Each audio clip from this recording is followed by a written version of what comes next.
As the anger and frustration mount, fingers of blame are being pointed in various directions. A state-owned entity, the power utility, has been victim to bad political decisions, corruption and inefficient management over many years.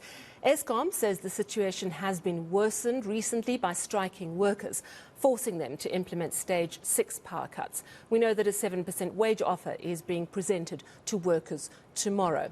Well, we have two reporters covering the electricity crisis from different angles. Our senior reporter Dasen Thathiah is in Durban and Moloko Moloto is here in Johannesburg. Good evening to both of you. Moloko, I want to start with you because you've been covering the political angle and you've spoken to the ANC Youth League, and interestingly, even though they're part of the ANC, they're criticising elements within their own party and blaming them for what's going wrong. Tell us more about that. Well, Sally, we came to Luthuli House, the headquarters of the ANC, hoping that perhaps we might get an opportunity to get a comment from the ANC spokesperson, Plea, simply because the ANC National Executive Committee, we understand, has been locked in the National Executive Committee meeting today and for the past 2 days, if I am not wrong, and the issue of load shedding was on the agenda.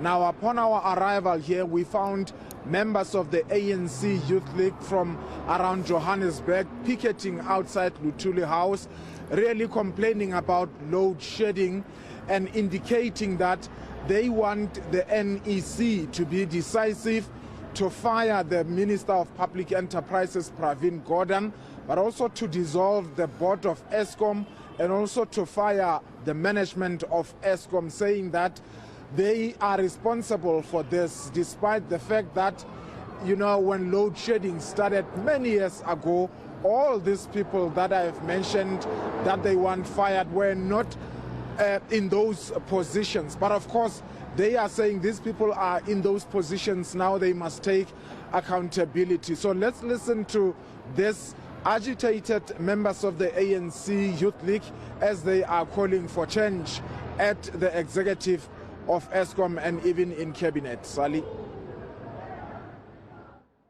The National Executive Committee of the ANC is the highest decision-making body within the ANC.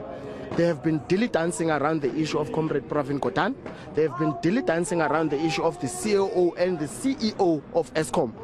While there is an incompetent board that is dealing with Eskom, they are, first of all, failing to deal with Eskom. They do not have a concise and a comprehensive plan as to how they are going to tackle the issue of load shedding. The generational capacity and the generational the distribution. We are therefore making calls that the NSC, first of all, must disband that board. It is very useless. 2, we want the NSC to remove Pravin Gordhan, remove him of his duties. He's very tired. So, Moloko, you spoke to the ANC Youth League there. I'm going to ask you about COPE because they've also had some very strong words. But have you been able to get hold of Plea? Did you get any direct response from the ANC? Well, Sally, I have been in constant contact with Plea, the national spokesperson of the ANC, throughout the day. And I could tell in my interaction with him that he was attending that virtual meeting of the ANC. So he's not been able to come and speak to us, but he has shown willingness to speak to us. I doubt that will happen today. If it doesn't, hopefully the ANC will organize a formal media briefing tomorrow or in the coming days to bring the nation into confidence, because surely, because they have been silent, South Africans would want to hear from them. But you'd remember yesterday, the IFP president, Mr. Thabisa, was blunt, saying that blame the ANC for this load shedding mess because they have created it, saying that the voters must punish the ANC come 2024 national elections. Now, today we spoke to Mr. Willie Madisha, who is Member of Parliament and Deputy President of COPE. He was in Pretoria at Lyttelton Police Station to open a criminal case against Deputy Minister David Mahlobo, in as far as findings of the State Capture Commission are concerned. Now, he obviously had to react to this rolling blackouts, and he's saying, contrary to the ANC Youth League that is saying fire individuals, Willie Madisha is saying fire the entire ANC because they are responsible. The same way that the IFP blames the ANC, Madisha is also blaming the entire ANC collective. Let's also take a listen. Fire ANC, not the CEO. I say this, why? Because, again, it goes back to the Zondo Commission. All these kind of things arose when the Zondo Commission was going on.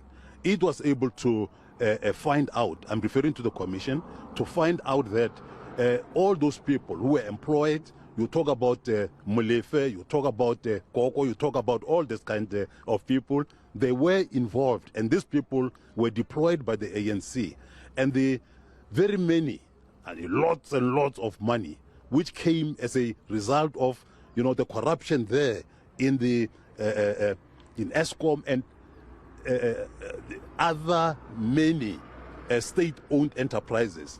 All those monies were taken to these people of ANC, Zuma and them. And we can't allow this kind of thing. We can't allow this. Therefore, the people of South Africa must know that they are suffering.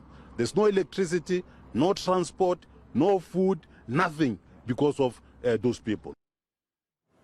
So calls for growing political accountability there, Moloko. Dasen, in Durban, I just want to bring you in. You've been chasing the story from a slightly different perspective. eThekwini, of course, in April subjected to those deadly floods, and because of that, they were ring-fenced and not put under the load-shedding schedule. But I understand that's going to change. Tell us more.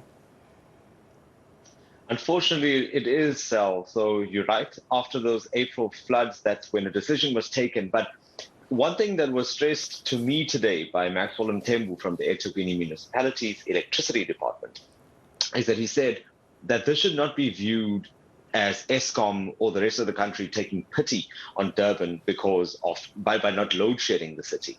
It was more a matter of necessity because of the damage to the infrastructure. So at the time of the floods, about half of the city's generating capacity was lost as a result of that.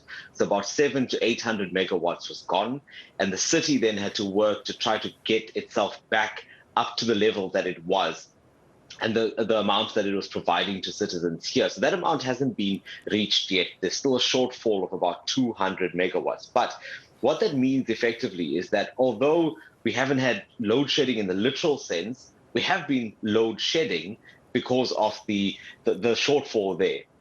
That is normally the amount that is required by the city to shed when we have the procedure of load shedding. So that's what's been happening here. And for up until this point, it also hasn't been safe to tamper with the existing connections and the infrastructure because it's so fragile right now that anything could set it off. So that's the kind of background to where we are now.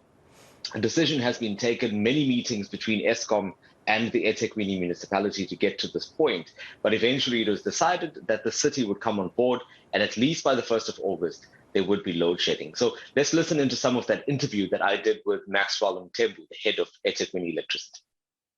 A lot of our substations actually bypass a lot of protection. That means we cannot actually physically and in any way do load shedding. Now we have to look at other substations which are now limited in number, where we can now start to do a new schedule of load shedding, which we are busy compiling. We believe that by the 15th of July we should be done, and we're aiming, if things go well, that on the 1st of August we're going to start participating with a particular way of load shedding, just to make sure that as much as we're struggling as we are, but we also participate in helping the national grid in South Africa. What we're going to do, we're going to assess the situation as and when we do load shedding. If and when we see that there is any damage happening in our infrastructure, we're going to communicate with National Control immediately and Eskom. We've got an open engagement with them. So we even put a statement together with Eskom and National Control to say this is how we're going to be dealing with the matters. Every month we're going to be meeting and assessing our situation. But should there be any damage happening in our infrastructure while we do load shedding, we're going to call each other. We're going to make a decision as and when that happens. Dasen, I'm wondering how residents feel about this news, bearing in mind that many of them are probably dealing with the after effects of those floods. Yeah, dealing, definitely, Sal.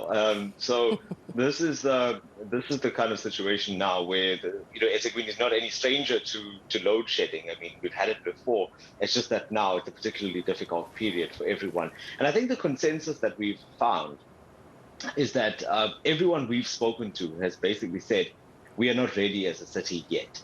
So give us time, let us get back on our feet, and eventually, when we are there, we can get back into the load shedding schedule.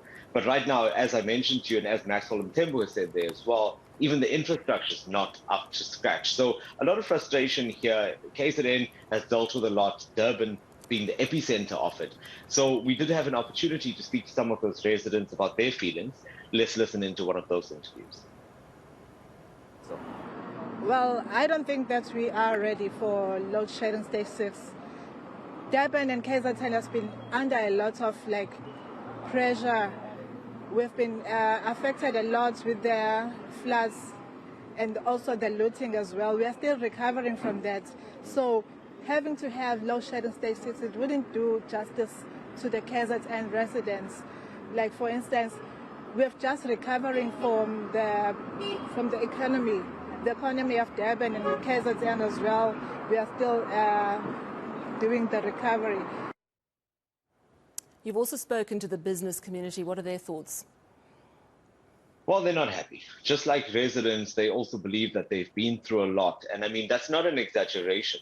If you look at last year and you look at the unrest, and then you get to the floods, if you look at the impact on business there, you'll see how significant it's been. But the floods alone, there are so many businesses that have shut down, that are in the process of trying to get back on their feet. If you look to the south of Durban, I mean, there are factories, there are plants there that are no longer operating and haven't been since April. So that recovery is still happening very slowly. So the consensus here, and I think the business sector as a whole, just feels that this is the absolute wrong timing. They can't afford this, and certainly there has to be some other plan that is made to accommodate them during this difficult period, because you don't recover from a flood overnight. It takes months and years to get to that point, and we are still in the early stages of that. So we spoke to the Durban Chamber today. Plea is the head there, and this is what she had to say about this. Business community here of KwaZulu-Natal, but we are really at the brink of destruction if these kind of things keep on happening. I mean, our expectation is for government to create a conducive environment so that business can thrive and the economy grows and jobs become created.